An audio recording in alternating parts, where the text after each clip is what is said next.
I didn't mean to turn the phone on. It was old, cracked, and buried in a drawer I hadn't opened since my divorce. But when the screen lit up, a recording started playing. A woman's voice, calm and shaking at the same time, saying my name. The problem was simple and terrifying. That voice wasn't mine, yet it knew everything about me. I found the phone while looking for a spare charger, the kind of boring task you do to avoid thinking about your life. It was wrapped in a faded scarf, the blue one I used to wear when my daughter was little. I didn't remember putting the phone there.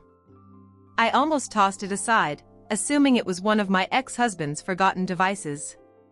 But curiosity has a way of sitting heavy in your chest. The phone powered on without a passcode. No photos. No messages. Just one audio file. The date stopped me cold. It was from 3 years ago. A month before my marriage ended. A week before I found out the truth I wish I'd never learned. My finger hovered. I told myself not to listen. Women learn that instinct for a reason. I pressed play anyway. If you're hearing this, it means you finally stopped protecting everyone but yourself. I sat down hard on the edge of the bed. The woman's voice sounded close, like she was sitting beside me. She spoke slowly, carefully, like every word had been rehearsed through pain. She talked about my kitchen. The loose cabinet hinge. The way I cried quietly so my daughter wouldn't hear. Details no stranger should know. Then she said something that made my hands go numb. You think you lost yourself after the divorce. But you were already disappearing long before that night. That night. She knew about that night. I shut the phone off, heart racing, because suddenly the question wasn't who recorded this. It was why I couldn't remember doing it. And why hearing it felt like someone had finally told my truth out loud. I didn't sleep that night. I left the old phone on the kitchen counter, face down, like it could watch me if I let it. Every creak in the house felt louder, every shadow heavier. I kept replaying the sound of that woman's voice in my head, not the words, but the feeling of it. It wasn't threatening. It wasn't cruel. It sounded tired. Honest. Like a woman who had finally stopped lying. At dawn, I made coffee I didn't drink and sat staring at the wall where my wedding photo used to hang. I remembered taking it down, how my hands shook even then. I had told myself I was strong. Capable. Fine. The recording said otherwise. I picked up the phone again, my pulse steady now in a way that scared me more than panic. I pressed play. You won't remember recording this. I need you to understand that first. My breath caught. You were never allowed to remember. Not by him. Not by the version of yourself that learned survival before honesty. Him. My ex-husband's face flashed through my mind, not angry, not violent. Just quiet. Controlled. The kind of man who never raised his voice but somehow always won. The voice continued. You learned to disappear so well that even you believed it was love. I felt tears rise, unexpected and sharp. I thought of all the times I apologized first. All the times I swallowed words because peace felt safer than truth.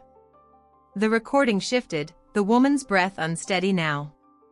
This phone isn't a memory. It's a message. You hid it where you'd only find it once you were alone enough to listen. Alone enough. I looked around my kitchen, the silence, the empty chair across from me, the life I was rebuilding piece by piece. For the first time, the quiet didn't feel like failure. It felt like preparation. The voice ended with one sentence that stayed with me all morning. When you're ready, check the Notes app. That's where you left yourself the truth. I opened the app. There was one note. Untitled.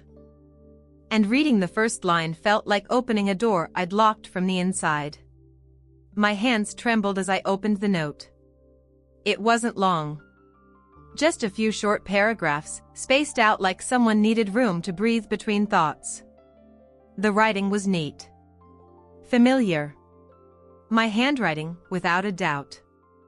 And yet, the words felt like they belonged to a stranger who knew me better than I knew myself. The first line made my throat tighten. You are not broken. You are paused. I read it again. Slower. The note talked about things I'd never say out loud. The way I flinched when someone raised their voice, even if it wasn't angry. The way I always checked my daughter's mood before my own. The way I'd learned to measure love by how little space I took up. There was a date written halfway down the page. The same night everything changed. My chest ached as memories surfaced in fragments, rain against the windshield, my phone buzzing unanswered, the weight of exhaustion so deep it felt like drowning. I remembered standing in my kitchen afterward, staring at nothing, thinking, I can't do this anymore. But the rest, the part where I recorded a message to myself? Blank. The note continued. You asked me to remind you that forgetting was not weakness. It was protection. Protection from what? I scrolled, my breath shallow. You knew that if you remembered too soon, you would go back. You would apologize. You would shrink again. Tears slid down my face before I noticed them. The truth hurt because it fit too well. At the bottom of the note was a final line, written darker, as if the pen had pressed harder. When the voice feels familiar, don't be afraid. It's you, before you learn to be quiet. I locked the phone and held it against my chest. For years, I'd believed my strength began after I left. Now I was starting to understand something far more unsettling. It had begun long before that. With a version of me brave enough to speak, even if I couldn't remember her. I spent the rest of the day walking through my house like a guest in my own life. Every room felt slightly off, as if something had been moved and put back wrong. I stood in the doorway of my bedroom, trying to remember who I was before I learned how to sleep on the edge of the mattress. I opened drawers slowly, half expecting the past to jump out at me. Nothing did. That terrified me more than finding something would have. The recording replayed in my head while I folded laundry, while I washed dishes, while I sat in my car outside my daughter's school. You were never allowed to remember. The words echoed with a weight I couldn't shake. That evening, I pulled out an old calendar from the year of my divorce. I kept it because my therapist once told me writing things down helps when memories don't line up. I flipped to the month everything unraveled. There were blank days. Too many of them. No notes. No appointments. Just empty squares where life should have been happening. Except for one day. A small circle in red ink. No explanation. Just it, pressed hard enough to leave an imprint on the page beneath it. I touched it, and a dull ache spread behind my eyes. That was the night.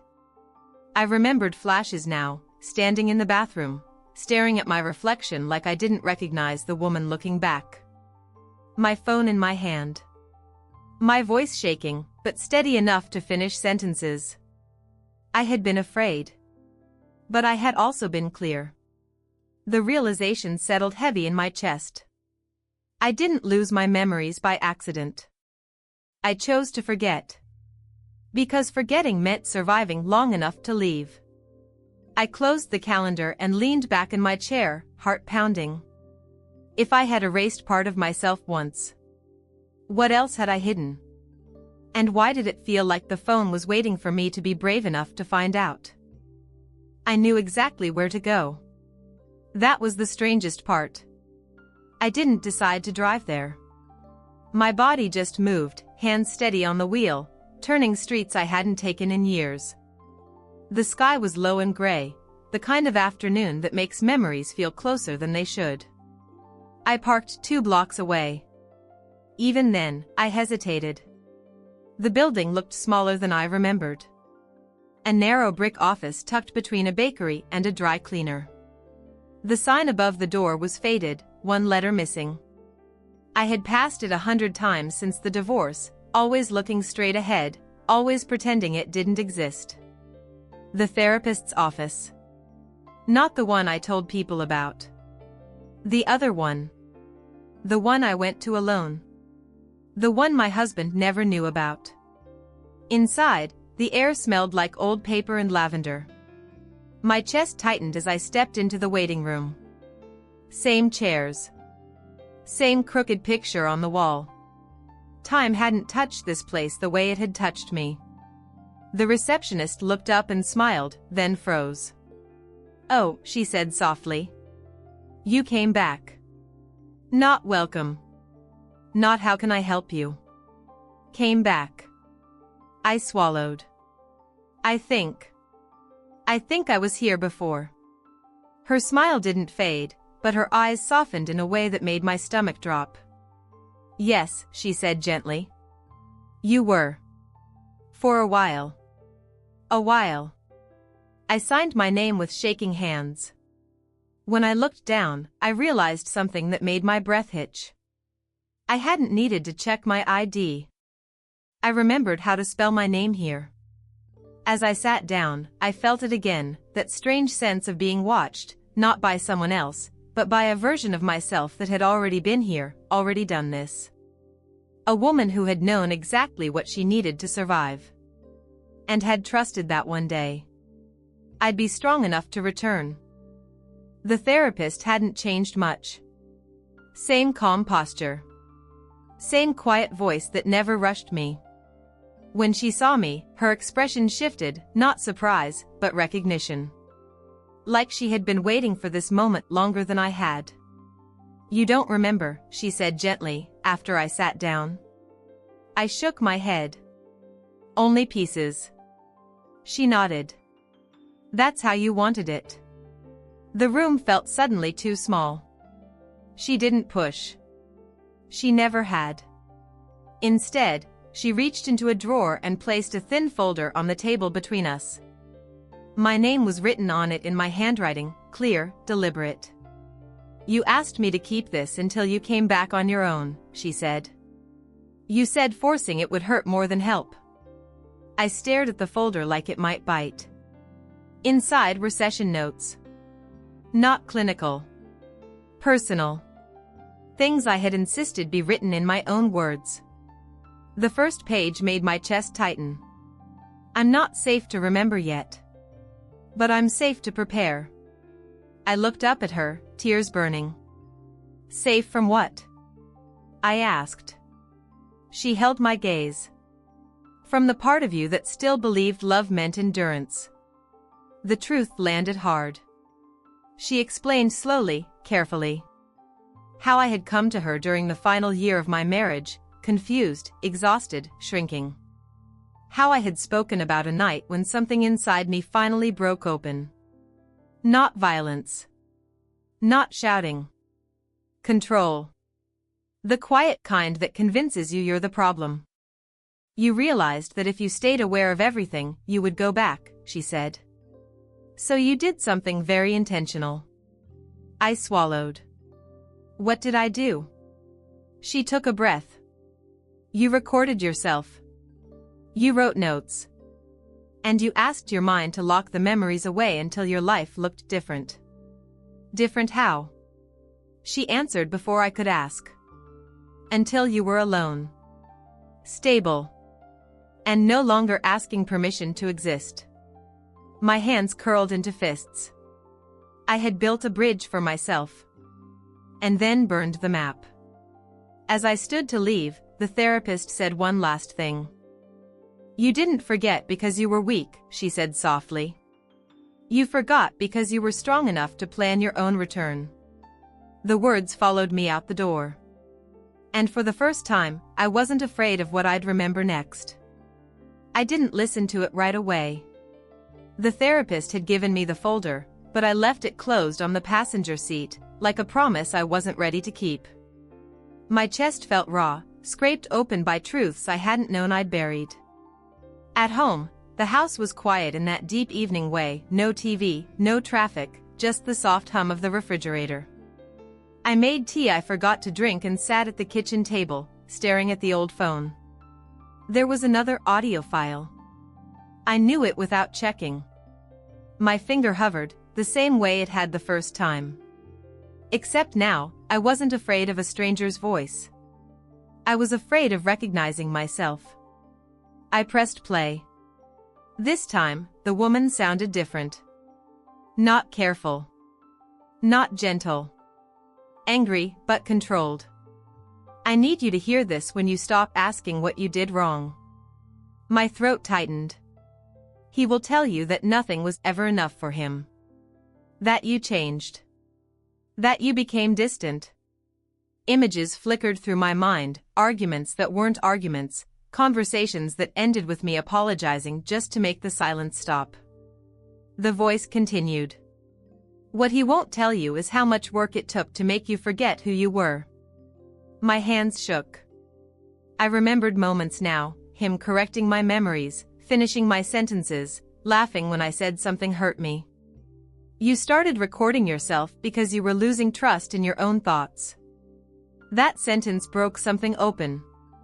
Tears fell freely as the voice softened. This is not madness. This is clarity arriving late. There was a pause, a shaky breath. If you're listening, it means you survived. I'm proud of you. But there's one thing left you need to do. I leaned closer, heart pounding.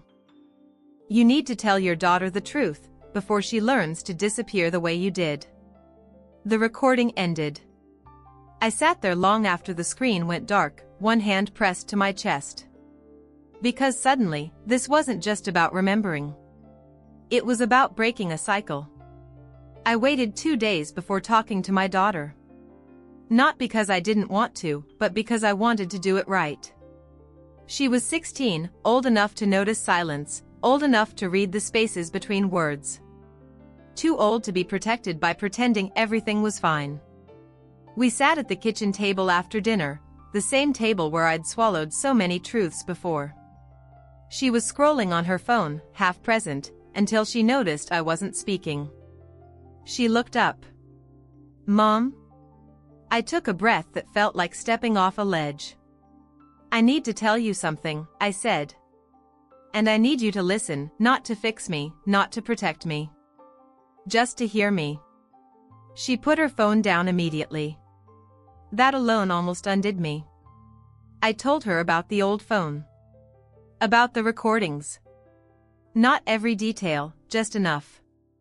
I told her how I had forgotten parts of myself to survive, how quiet control can be more damaging than shouting, how love should never require you to shrink.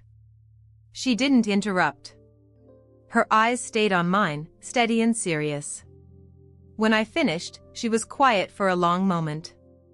Then she said, softly, I always wondered why you apologized when you hadn't done anything wrong. The words hit harder than any accusation ever could. I learned it somewhere, I whispered. She reached across the table and took my hand. You don't do that as much anymore. I smiled through tears. I'm trying not to. She squeezed my fingers. I'm glad you remembered. That night, after she went to her room, I realized something important. The recordings weren't just reminders of pain. They were proof that even at my lowest, I had been thinking about her future.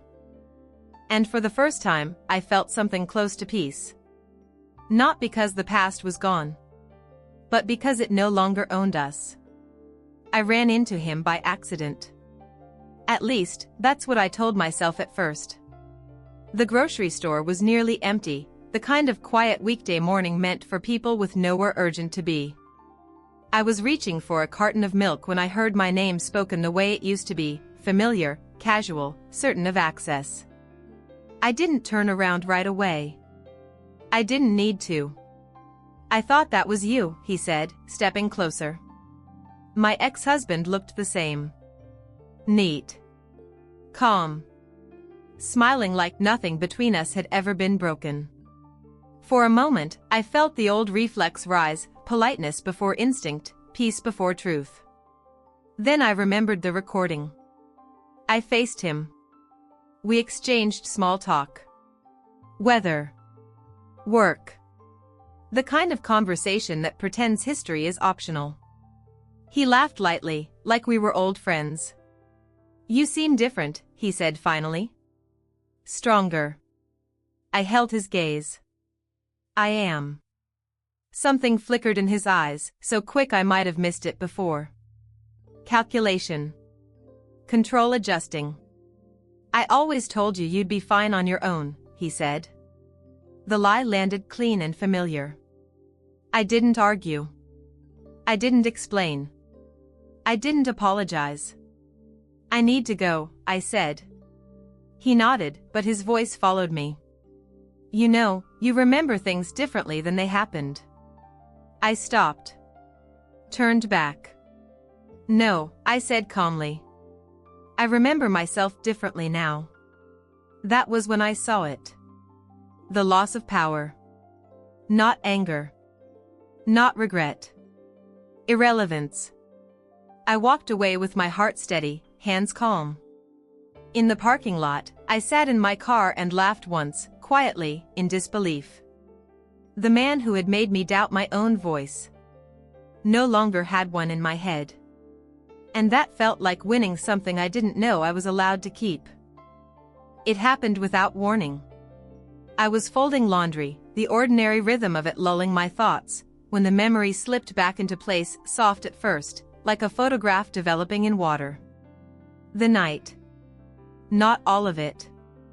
Just enough. I remembered standing in the living room with the lights off, my daughter asleep down the hall. I remembered my phone in my hand, my voice low but steady as I recorded. Not crying. Not breaking.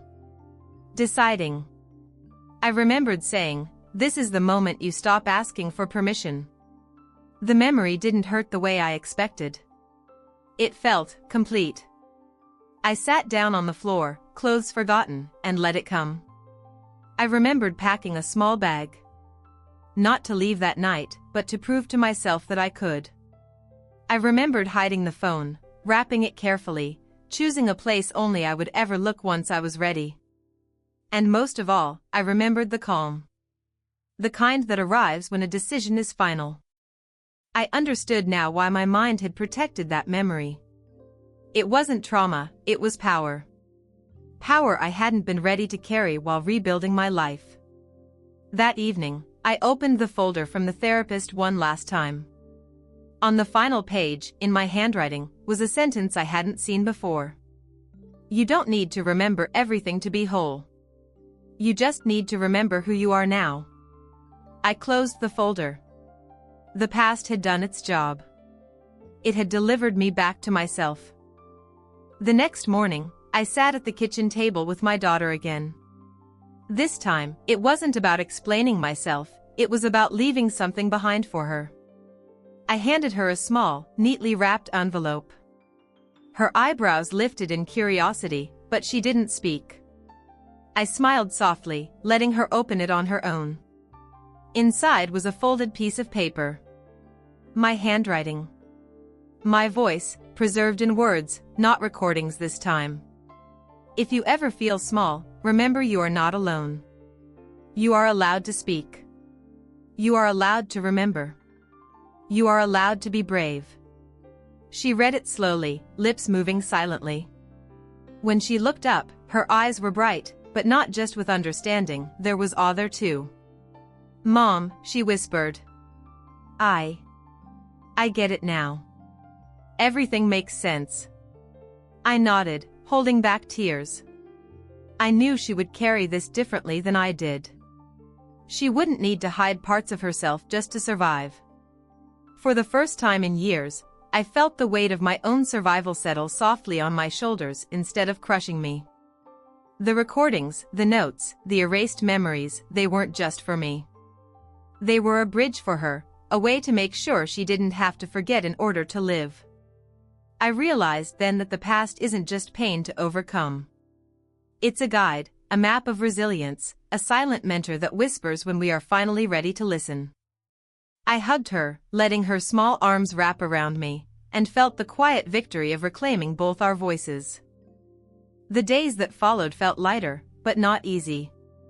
I was no longer haunted by forgotten recordings or hidden memories, but by choices I had yet to make. I spent mornings with my daughter, afternoons at work, and evenings replaying the recordings in my mind, not to dwell, but to remind myself how far I had come. Each word, each note, had guided me back to the woman I had almost lost. One evening, I sat alone with the old phone again. There were no more recordings left, only the weight of what I had learned. I realized the truth: the recordings hadn't belonged to a stranger, and the notes hadn't belonged to anyone else. They had been me speaking across time, guiding me when I couldn't guide myself. I made a choice that night. Not to hide anymore. Not to shrink in silence. Not to forget. I decided to carry the past with me, not as a burden, but as a compass. Every memory, every note, every quiet recording was a step toward the life I had reclaimed. And for the first time, I understood the full meaning of survival. It wasn't just enduring, it was moving forward, fully aware of the scars, fully trusting my own strength. The recordings had awakened me. The notes had reminded me. And now, it was my turn to live unafraid, unapologetic, and whole. It was a quiet morning when I finally felt it, peace. Not the shallow kind that slips away when life shifts, but a deep, steady calm that filled my chest and warmed my thoughts. The recordings, the notes, the hidden memories, they had led me here, to a version of myself that no longer needed to hide. I sat at the kitchen table, my daughter's laughter echoing from the living room, and I realized something powerful. The past had shaped me, yes, but it didn't define me. Every fear I had once carried, every silence I had swallowed, every memory I had locked away, it had all been preparation. Preparation to become fully present, fully alive, fully me. I reached for the old phone one last time. The screen was dark, lifeless, yet it felt like a friend saying goodbye. I set it down and smiled, feeling the weight of survival lift from my shoulders.